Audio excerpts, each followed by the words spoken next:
Yeah, I know the chairwoman asked you about the the choice of pursuing a constitutional amendment. And I think obviously one of the challenges is, we're restricted by the current language of the Constitution to only replace members through election.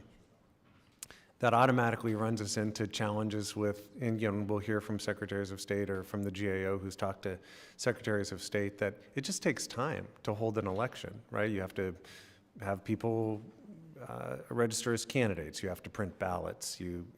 When we talked as a full committee last week, they said, do you want military members to be able to vote? Well, I do, right? And that takes time. And so I'm just curious your take on the benefit of the constitutional amendment approach vis-a-vis other approaches. Well, one, it really locks it in, and also it shows that it's had very much bipartisan support.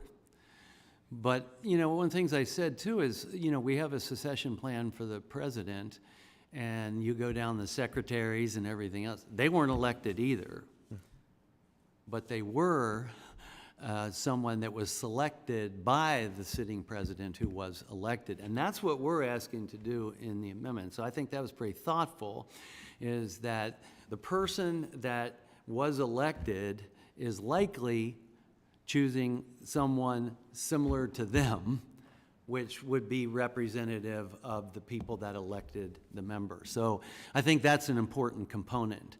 And I think that's why it's important to have that list in place. We do it for the speaker, we do it, in other areas too. But what we're doing is saying this is a stopgap.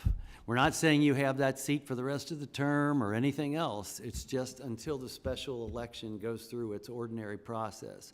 So we constitutionally aren't trying to change the way states operate their elections, but at the same time, we're letting that state or that district have representation.